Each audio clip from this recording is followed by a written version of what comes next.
Bon, on va faire des brioches, très bonnes pour le petit déjeuner, les enfants, le matin à 4 heures, toutes simples à faire. La seule chose, c'est qu'il faut que ça repose pendant 6 heures. Bon, alors, pour faire ces brioches, il faut 350 grammes. Moi, je vais doubler les quantités parce que je vais en faire pas mal. Donc, je vais prendre 700 grammes de farine. Mais normalement, il faut vous diviser par deux. Hein, mais moi, je vais en faire. J'ai pris quantité pour suffisamment de brioches. Donc là, je vais mettre 700 grammes de farine, ce qui correspond à 2 fois 350. Alors, j'ai un verre mesureur parce que c'est plus simple. Hein. Donc, bien sûr, c'est de la farine blanche, de la farine de blé, sans rien dedans. Hein. Il ne faut pas qu'il y ait déjà de la levure. Hein. Il faut que ce soit une farine normale. Alors là, j'ai 400 grammes. Et là, il me faut encore 300 grammes.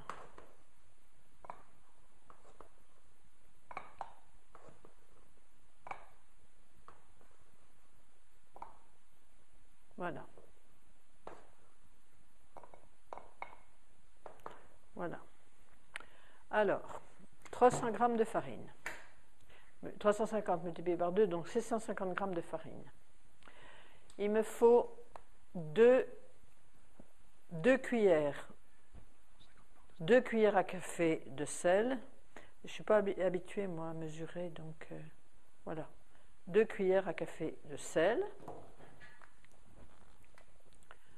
50 grammes, donc à peu près 100 grammes, puisqu'il demande 100 grammes de sucre en poudre. Mais moi, je ne les sucre pas trop. Pour 700 grammes, je mets 3 grosses cuillères de sucre. Je trouve que ça suffit. C'est pas utile de mettre trop. Donc, on a dit 700 grammes de farine, 2 cuillères à café de sel, mettons 60 grammes de sucre en poudre. Hein. Bon.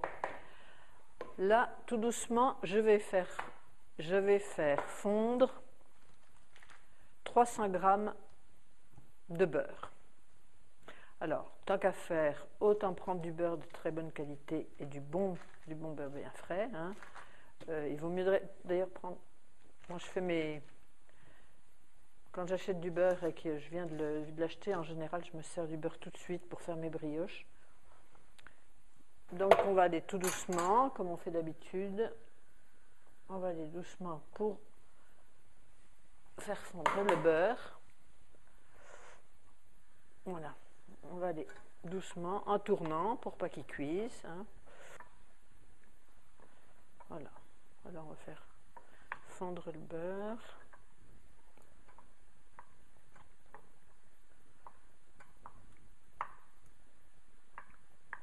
J'aurais pu le faire fondre au micro-ondes, mais je trouve que j'ai l'habitude, moi, de le fondre comme ça. Mais on peut le mettre dans un bol, mettre le bol dans un récipient en Pyrex ou quelque chose comme ça, et puis on fait fondre ça au micro-ondes. C'est aussi bien, hein, mais bon. Voilà. Moi, je maîtrise bien mon feu, donc.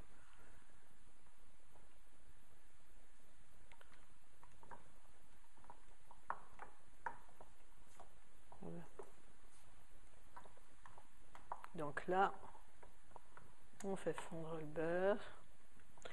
Alors le beurre, il faut jamais, il faut bien faire attention à une chose, c'est que comme on va mettre de la levure de boulanger dans notre brioche, il faut jamais mettre dessus du beurre chaud parce que sinon ça cuit la levure et après la brioche peut pas lever.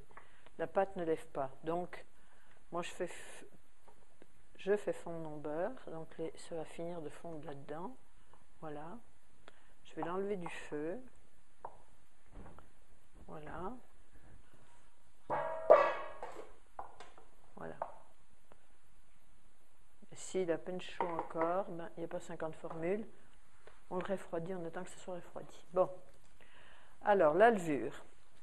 Il faut un petit paquet de levure de boulanger, c'est-à-dire 40 grammes. Alors, la levure de boulanger, on la trouve dans les grands magasins, dans les grandes surfaces, au même rayon que la pâtisserie en général. C'est là où ils les mettent. Il faut bien regarder les dates de préemption parce que c'est important.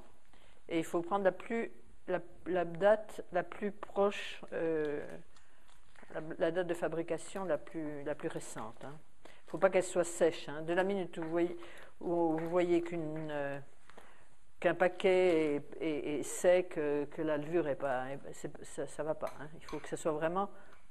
Alors, on la délaie avec 3-4 cuillerées d'eau. Voilà, comme ça. Ça fait un espèce de petit...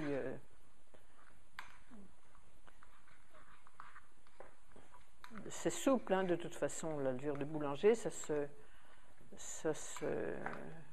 dilue très bien avec de l'eau. J'aurais pu mettre ça dans, par exemple, 2-3 cuillères de lait tiède, ça aurait été pareil. Bon, moi je le fais avec de l'eau, c'est... Voilà. Voilà. Et là, maintenant je vais la laisser 2 minutes. Voilà. Et là, je vais mettre, pour les 700 g de farine, je vais mettre 8 œufs.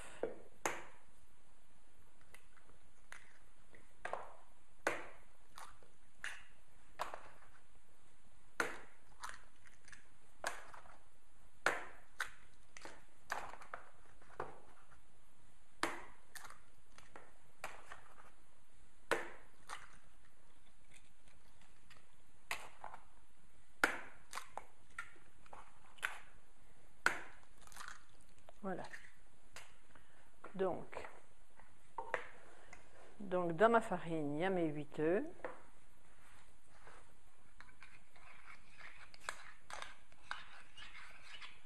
Et là, je vais ajouter ma levure de boulanger.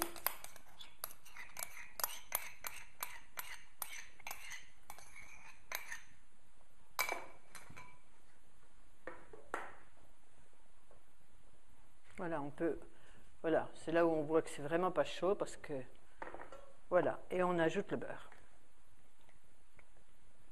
Donc, farine, sel, sucre, levure de boulanger, 8 œufs et le beurre.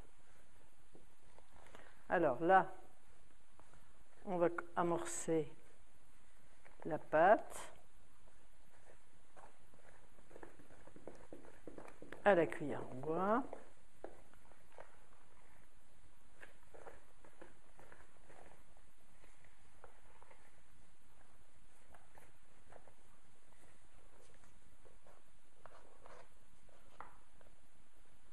Et après, moi, je prends... Bon, alors on peut le tourner, on peut le faire uniquement à la cuillère en bois. C'est-à-dire que, bon, moi, j'ai l'habitude de le faire au batteur. Donc, je vais prendre mon batteur et je vais aller faire ma pâte pour qu'elle soit bien homogène. Et je vais la faire au batteur.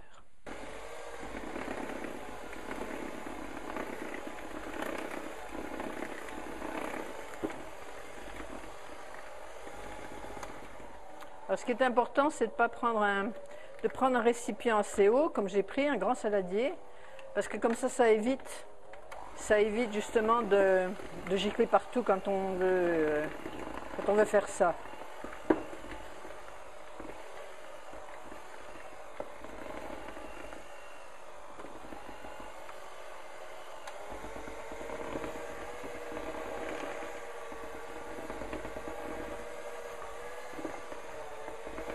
C'est important que ça soit bien battu parce que d'abord il faut que ça soit homogène, il faut pas qu'il y ait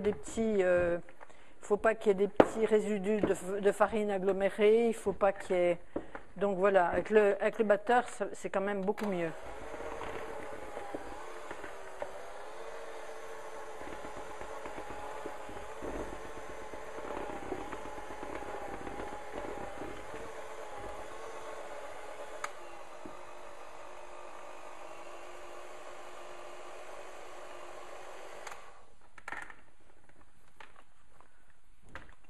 Moi, ce que je fais, c'est que, en général,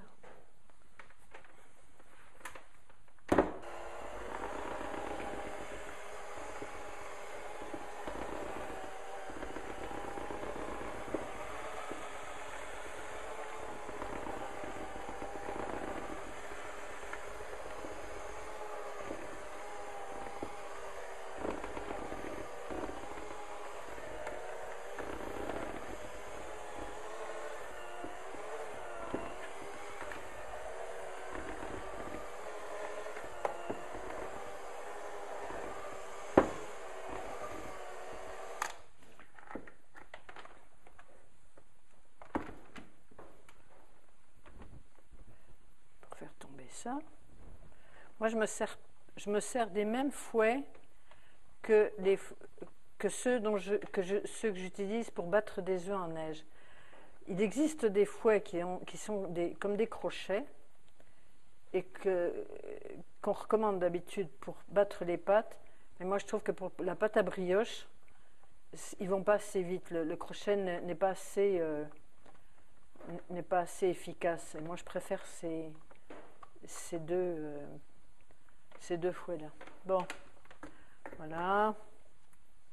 Donc ça, hop, on va redonner un petit tour de manière à donner à la pâte une petite forme comme ça, parce que la pâte telle qu'elle, là, on va mettre un torchon dessus, voilà,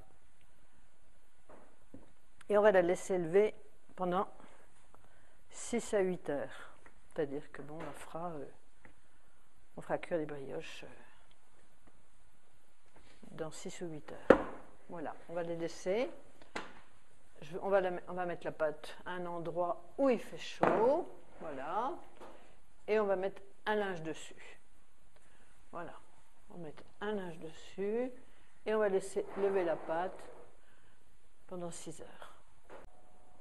Bon, voilà. La pâte est levée. Hein, j'aurais pu la laisser un petit peu plus. Sans aucun risque. Hein. Une fois qu'il est levé, ça risque plus rien. Donc j'ai pris 2 cuillères, ma tôle, j'ai mis du papier sulfurisé, enfin ce qu'on appelle du papier alimentaire, il va passer au four, ça comme ça protège ma tôle, voilà. Et je vais faire, alors on va voir, la pâte va retomber, c'est ce qui est normal, puisque de toute façon, voilà, on va prendre 2 cuillères, voilà. Et je vais faire des petits tas, en fait, voilà. Faire des tas comme ça.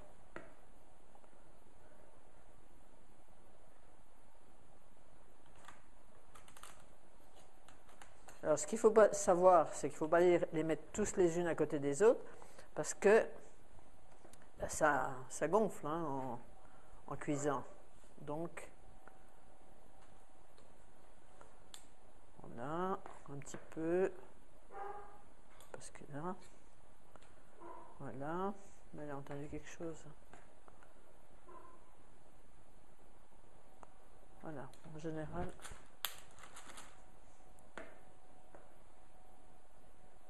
Voilà, ça va faire des bonnes brioches.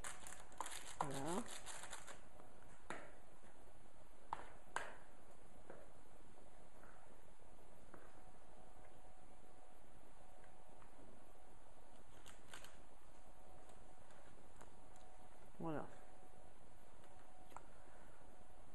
Voilà.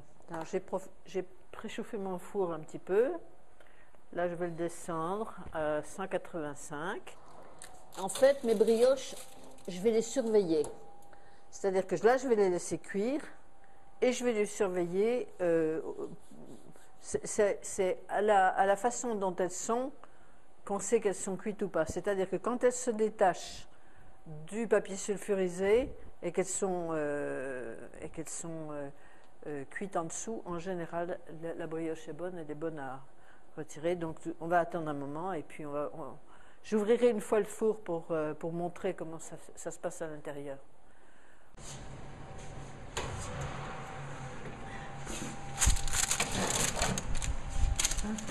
Bien.